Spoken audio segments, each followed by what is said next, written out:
This special episode of A Pickle Home Companion is brought to you by... Kids, breakfast! Not that same old boring breakfast again. Breakfast routine got you down? Well, don't worry. There's new Lego brand cereal. No, we got something new! Whoa, I love Legos. It's a colorful and creative part of your breakfast routine. It's so crunchy. I love it. And the best part is, there's no expiration date. Dad, can I play with my food? Yeah, that's fine. But that's not all. Every box comes with a free prize inside. It's a banana. Ew, it's all brown and mushy and gushy and Well, it's been a busy week here in Lake Scobagon, my hometown. Have you ever wondered what the Squids talk about that isn't part of the podcast? This week's episode is a collection of stories that were cut out of past episodes. I learned that M is for men's room, not Megan's room. Pete likes Switchfoot, and Kevin gets confused by a cookout. So what are you guys drinking? Pete, what you got? I think I saw it, but what do you got? I got a little Four Roses. I went old school.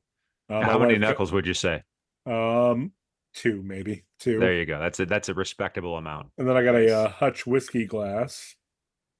And is that a square ice cube? It is a round ice cube. Oh, okay. Is it perfect? Is it spherical? It is spherical, yes. Ooh. It's in a one of these ice. So my wife got me a man crate for my birthday this year. Yeah. And in it has ice molds. There you go. And then I had that Hutch whiskey glass. So my last name Hutchinson, so Hutch whiskey. And then she got me a decanter, one of those old school. I could pour the whiskey in, but I haven't used it yet. With engraved. And so I'm just using all my she knows I love whiskey, so she hooked me up with some good stuff this year. Nice. Get you a partner that knows what you like. That's right. That is a good gift. That's amazing. Yeah, it's pretty cool. So I was excited. What about you guys? Well, yeah, what's everybody else drinking? I went with the classic failure puddle Nice. today. And How many knuckles would you say? A bunch. Good. Don't worry, You I made it right. You made it correctly. Yep, exactly. I mean, the official recipe for the failure puddle, at least as far as I've always done it, back before we even found out the name for it, thanks to Mr. Roper, my instructions for it have always been, it's got to be generic store brand ginger ale, nothing fancy. Then you grab your pint glass, you grab your Don Q or whatever you have, you pour that in and until you go, oh, whoops, and then you stop, but not until after you say whoops. Whoops. That's a little too much. Yeah, exactly. Yeah. Several knuckles worth. Exactly. Yeah. So that's about the point where you stop pouring. Oh, no, I did forget the important step of going to the freezer, opening the door, realizing you did not make any ice. But that's why it's a puddle. Right. But that's not a problem because that just leaves more room for the failure. So, yes, sir. Absolutely.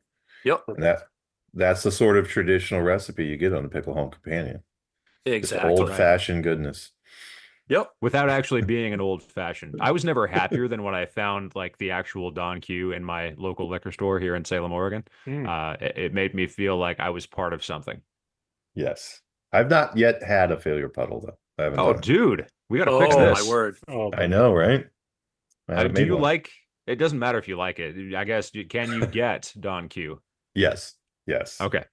So I can make it happen. I just haven't. There we go. I like to drink bourbon straight or beer generally. same. There you go. And I rarely mix anything, mostly out of laziness and maybe a little bit of degenerate proclivities because I just really like alcohol, the flavor.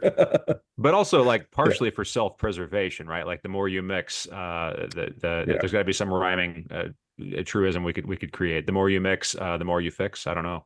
Yeah, you're gonna wake up a little bit more of a headache with all that The extra. more you mix, that you feel like you have ticks. That's it. Yeah. Right. Yeah. Lately I like the Jameson orange and a little ginger ale. That's pretty nice. Is that like an orange like Cointreau? Is it like almost like a brandy sort of thing, or It's a flavor. I mean, it's just a orange Jameson okay, whiskey. just corn syrup? Yeah, pretty Yeah, much. yeah.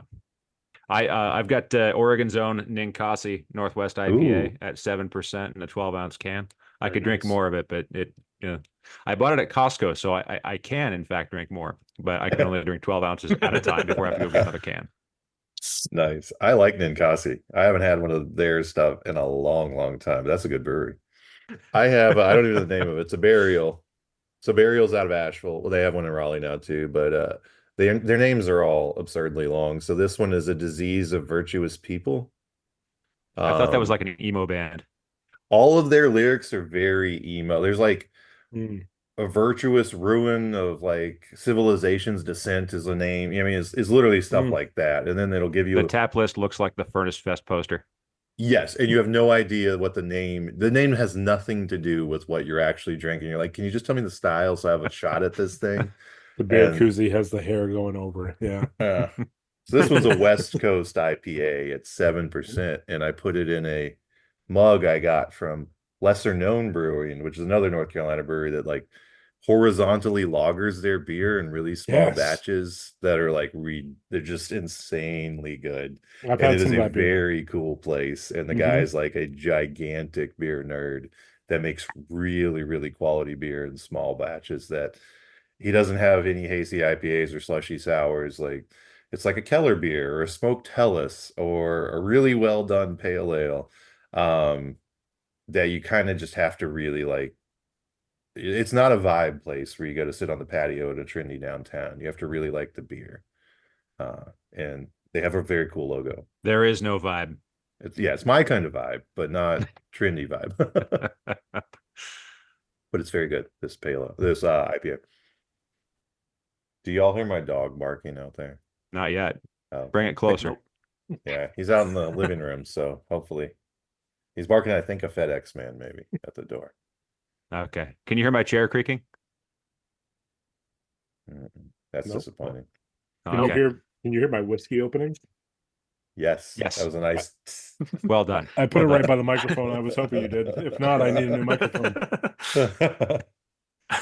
This is our welcome to our new segment. Is this ASMR?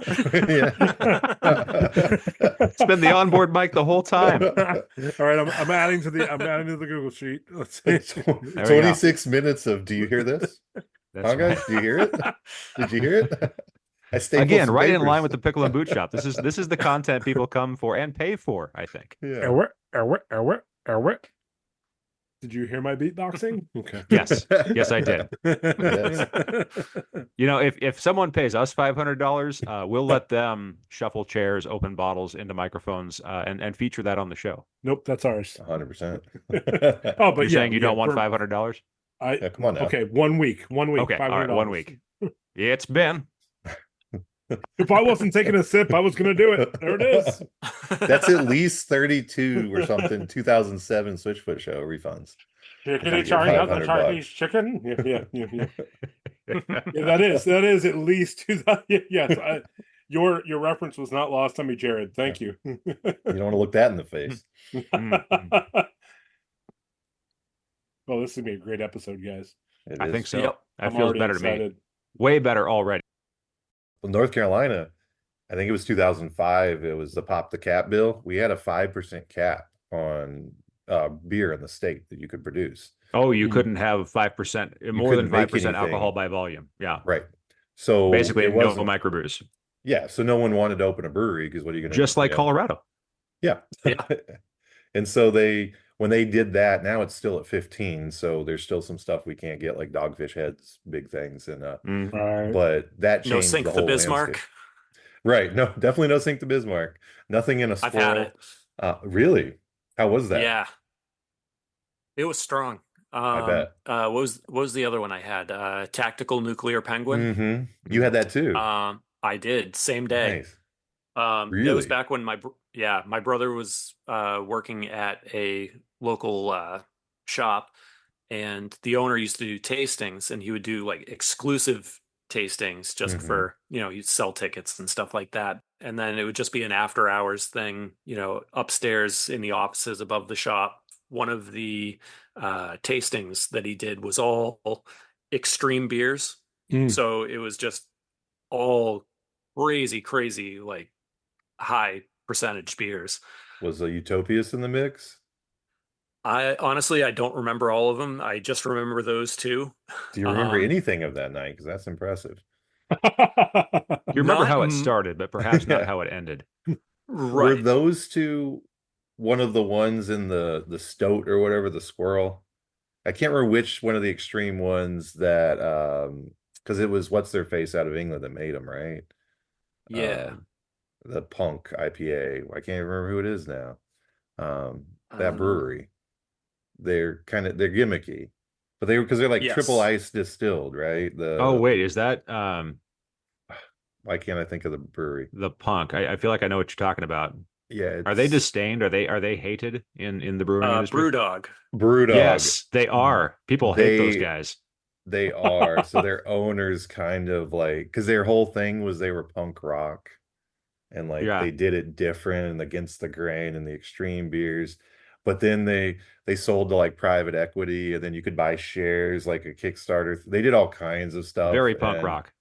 Yeah. yes, exactly. And they're not punk rock at all. They're very corporate. They just had a shtick going on. But those extreme beers were like novel in the sense that of how because they like triple ice distilled them to concentrate the alcohol to get it up there to whatever it was, like, because was it Tactical Nuclear Penguin like over 40%? I mean, it was, 41. yeah, it was Whoa, crazy. that's incredible. Like it barely recognizable as beer. Oh no, Sink the Bismarck. Sink the Bismarck is 41. Tactical Nuclear Penguin was 32.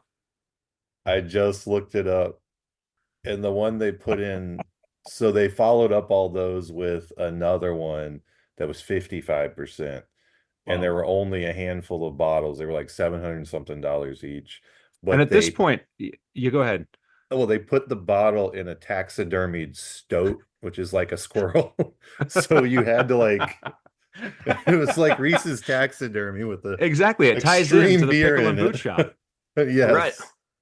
Honestly, So, I think like, Reese's concept would really take off if he would put liquor inside of the animals. I think that's probably the best business strategy. If you put the puddle in every fireball squirrel. in the possum with the bad teeth, you can That's sell right. it. Then for you a don't have very to high hide it in the price. Starbucks cup. He's going to be our $500 sponsor. So Reese's There we go. That's taxidermy. right. That's right. And if he's our $500 sponsor, then we can turn around and become their $500 sponsor. They have to talk about the Pickle Home Companion. That's right. Yes. I like it. Step 3, profit. Yes. Step 4, don't pay any money. Sorry, go ahead. While Reese and I were at the Riff Tracks live show the other night, Megan went to the 99 for trivia night because Sarah's the host. Nice. So while she's there, Sarah's like, well, this team, they're a bunch of regulars. So like, I kind of know them. They've only got the 2 people on their team. So why don't you play with them? They're really nice. So Megan's like, okay, cool. It gets partway through and she's like, I really got to go to the bathroom. She gets up, runs to the bathroom, goes into the bathroom of the restaurant and is like, well, that's weird. There's 2 urinals in here. Runs into the stall, goes into the stall. She's doing her thing. And then she hears somebody come in and start using one of the urinals. And she goes, oh no. So she like finishes up and just runs out of the bathroom, runs back to Sarah and is like, you'll never believe what I just did. And Sarah's like, okay, well, go wash your hands in the kitchen. It's fine. Right. She does that, goes back to her table, sits down. And she's like, where's your husband? Yes. He comes back, like she like looks over and sees him coming out of the bathroom. Excellent. She's like, I was so embarrassed. Oh, that's awesome. He didn't say anything, but I've done that once, and my go-to ever since is like a quick urinal check. That's if I see a urinal, I'm in the right place. Yeah. I was at a Walmart once, and I was used to it being on one side, and it was on the other in this one. And I walked in, I was looking at my phone. I'm like, that's funny. The stall is really close. So I went into the stall. I sat down, and I'm like, there's a depository for female products in here. Oh no. It was a Walmart for me as well. Like same thing. It was the opposite of what I was used Yep. to. So I didn't look. I just walked in. But there was like two women washing their hands at the sink. So I walked in and turned immediately and walked back. I mean, thankfully no one was there. It was later at night, and I'm like, all right. But I mean, you see that all the time now at concerts where women don't want to wait in line, so they just go Yeah. 3 by 3 and just come in. Yeah. Mm-hmm. That was the show I went to see Koyo and them 2 weeks ago or whatever. The place had gender neutral bathrooms, but it was previously clearly a men's room and a women's room. But there's no sign to indicate what. There's two bathrooms side by side that both say, like have both genders listed. So I did. I walk into one and it had clearly been the women's, but it wasn't like a one person bathroom. So it's like. Right. There's the urinal and a stall. The other one's like two stalls. So you're still joining people. And I was like, I don't really care. But it was like, did feel like I walked in first and it was clearly what had previously been the women's bathroom before they changed, which is like a whole controversy in North Carolina. So it's like, am I allowed to pick whichever one I want, or am I supposed to know I should be picking that? Is it weird if I pick the one? And I had no idea the first time there. But I was like, does it seem odd that I picked the one that was the women's bathroom when I had two choices? So yeah, that one was a little bit stranger because it wasn't a one person thing. What's that checklist? What do you got going on there? It fell down, and I didn't mean to call attention. I meant to turn off my video so it wouldn't become a thing. But no, it's my this was my Switchfoot. I'll send a picture. It's easier than disconnecting. Whoa. Switchfoot Gravity Tour 2007, when I went to 6 dates on that tour, and one of them was my 20th show, and they gave me my money back. They gave you your why? What happened? Because it was my 20th show. He says you get in free. Okay. And it wasn't like a bad thing happened. No. During the encore, he brought me out money. Like cash. Wow. Money. Cash. Yeah. Cash dollars. Which is good. Which Yogi Berra says is just as good as money, Just about. What what was the ticket price at that time in history? I think I got $16 back. Holy shit. Yeah. That's a cheap Switchfoot show. That'll buy you a new car and a garden where your flowers can grow. Oh, hey, all right. Ba-boom. Yeah. But did you go to 6? Because one box is unchecked, so I don't know if I believe you. It's checked. That's a it's a light check. I got it. Drew had back when he was with the band had a light Sharpie, so because he brought it up on stage in Cincinnati and checked it. I have a long storied history with my friends in Switchfoot, but that's for a whole nother podcast.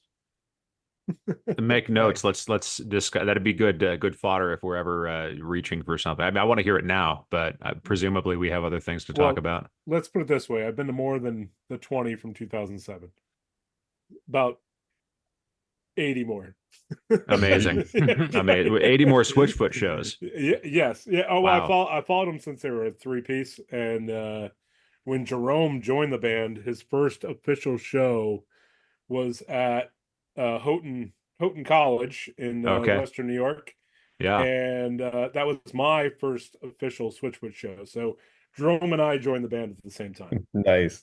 There you go. Yeah, absolutely. Well, I take that back. It was my second because I did see them as a 3-piece at Creation. Right.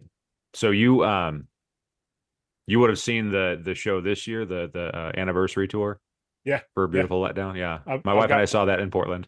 I've got three shows lined up right before Furnace Fest. That's how you do it. Stack the deck. I mean, literally, I'm driving out to Western New York to meet up with my brother-in-law, and hitting 3 shows along the way.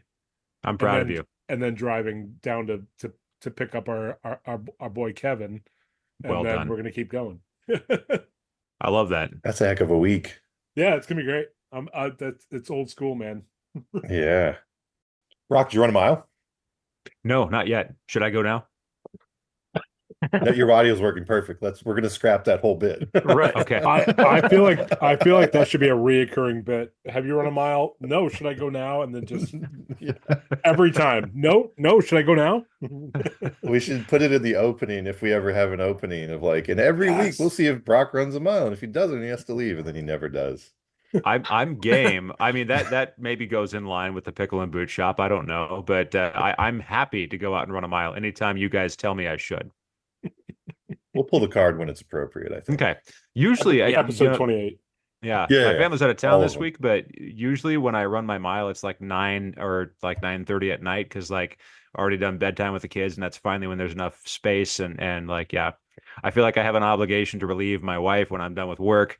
So I Mhm. take the kids and hang out with them, or at least I'm in the house so that like I can defray some of the frenetic energy. So yeah, it's not until they lose consciousness that I actually get to go out and run most days. I could change, but that would involve getting up earlier, and I don't want to do that. So hard. I don't blame you. Nope. No. Thank you. So I've been to a few tapings of the 700 Club Have Come you? on. because it's Eat in West. Virginia Beach, Virginia, where Regent University is that Pat Yes, sir. Robertson started. Yes, That was sir. kind of a university for homeschooled kids to go to, was the Mhm. idea of Yep. like They gotta we're go gonna have a somewhere. law school and like all the, we're gonna take over the whole Joshua thing or whatever. But I lived at Langley Air Force Base, which is in Mm. Newport News, Virginia, near there. Mhm. And at the time, this is late 80s, early 90s, like 88 to 91, we lived there. My grandparents lived in Chesapeake and then Virginia Beach, and then I had an uncle and aunt in Chesapeake and Virginia Beach. So my aunt at the time was a media buyer for some ad agency or marketing agency, something in the area. I like that's all I remember at 9 years old is she was a media buyer, which I didn't really understand other than maybe we got free tickets to things Sure. like the water park and the AAA baseball team. And then one of her clients was the 700 Club in Regent. Mhm. So she would get free tickets to tapings because it's a live show and they'd have an audience and you would get tickets like, I don't know, like The Price is Right or something or Oprah. Yeah. Come on down. And so we went to set, like I don't remember anybody who was there. I just remember the set, like the studio, like with the stair step seating or whatever. And then it was on the campus of Regent. Yes, sir. And so it had a recording area in one of their buildings, and there was like a fine dining restaurant, and there was a lake outside with a fountain, and they had swans on the lake. That's what I remember about this. And my aunt, I don't know what she sold there, but she eventually moved to Nashville and then became friends with a woman who was like a nanny for like Marty Stewart's kids or something like that. So she Oh, met all interesting. these country stars. It was like completely Nashville, right? She'd show up and they're like, oh, she went to this person's whatever and this person. So at the time, it was a very big deal to me. My aunt was like, she knew these things and these people. And then I was homeschooled at the time in the area. So it was a very big Wait. So deal. you were homeschooled. So was I. Okay, Pete, yes. Kevin, No, any takers? Nope. both my parents were hell no. teachers, so I No. was I could not be homeschooled. They were teachers in the public school system. So Both of my parents were also public school teachers, and yet I was homeschooled. oh, Yeah. My Huh. mom wasn't working when I was Well, homeschooled, but Oh. yeah. your parents were overachievers, so there you Yeah, go. yes. Yep. I And, was oh, go ahead. and I was in Christian school, pre-K through 12, and then went to a Christian college. Which is kind of like homeschool. Yeah. Yeah. Mhm. My parents weren't going to send me to a Christian college because they're like, I want you to be salt and light to the world. I'm like, That's okay, right. sounds great. That's right. And So now go you ahead, work in Ken. food industry, so you Right. you have achieved that. That's right, You did salt it. and light. How long were you homeschooled, Brock, or how many years? The whole thing.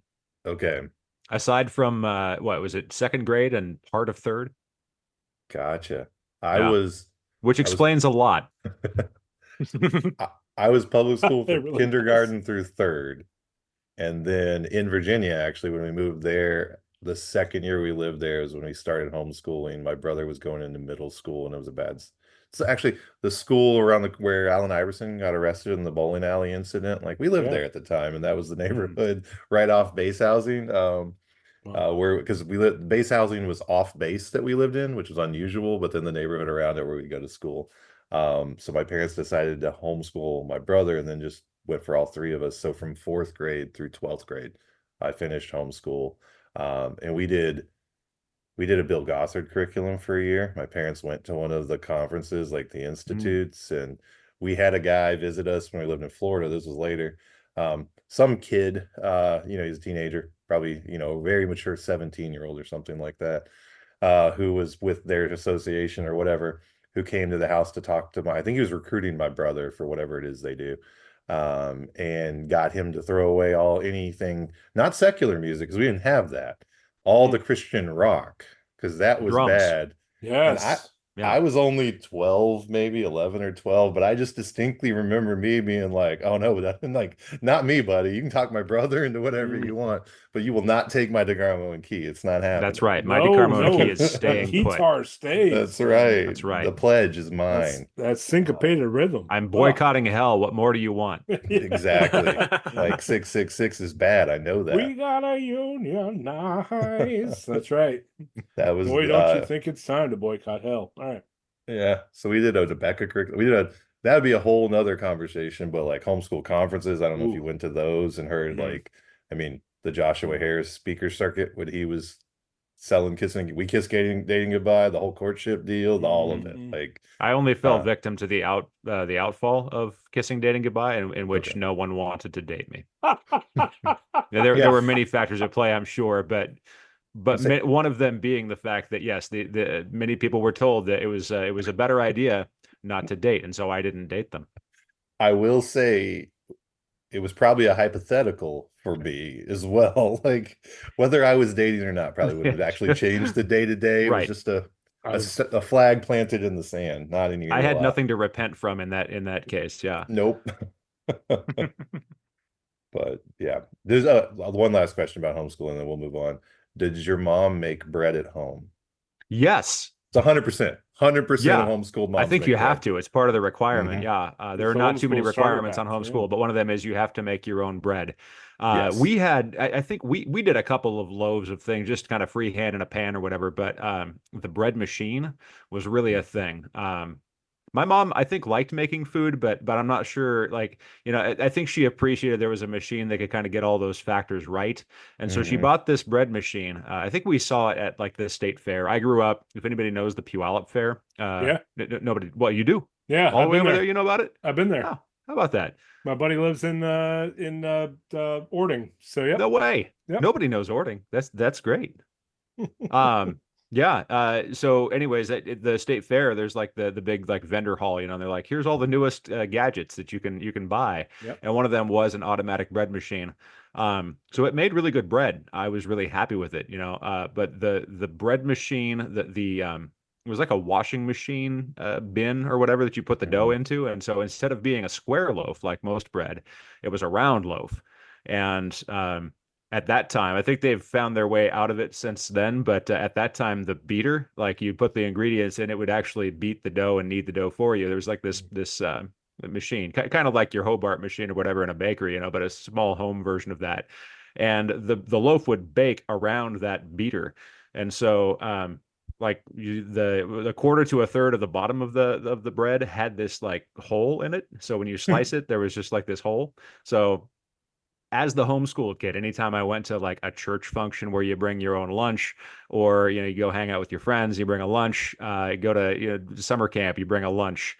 I always had these round bread slices with like holes in them, and so like the peanut butter and jelly's coming out or whatever. But it was truly holy. Yeah, absolutely. It was the most holy that we could possibly be. So, anyways, that was how we made our bread. Nice. Yeah, we had the sourdough starter that went with us when we moved. It was very important to like manage the starter when you move from house to house or state to state, because you don't want to start that over. You lose all that accumulated goodness, I guess. And I was going to say the history. Do you know like how old that starter was? I know my mom got it from, I believe, her mom. So I don't really know for sure. I didn't care at the time about that. Like I find it interesting now. I just remember not liking it because it was sourdough bread, and you're like, this is terrible for a peanut butter. And like, can I just get store-bought bread? You wanted to have like a Franz loaf or something. Yeah, I don't want this thick sourdough bread for my peanut butter and jelly. Can we have normal bread like everybody else?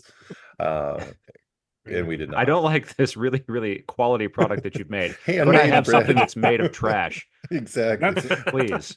That's a whole nother story. I mean, have you ever had the Amish friendship bread? That has a nice starter, and you share it with other people. My mom had that too. Do you have to be friends with them, or do you just have to buy it from them? Yeah, well, I mean, it was a friendship bread that you would have the starter and you would share it with other friends, and then they would start the bread. And so it wasn't sold. And I'm sure it was sold as well. But Okay. in this, at in that this point, context, you're paying someone to be your friend. Well, in this context, it's at that point you're right. It's pay for friends. Okay. In this context, it's you have a starter, much like Patreon and OnlyFans. So then you they're not your friends.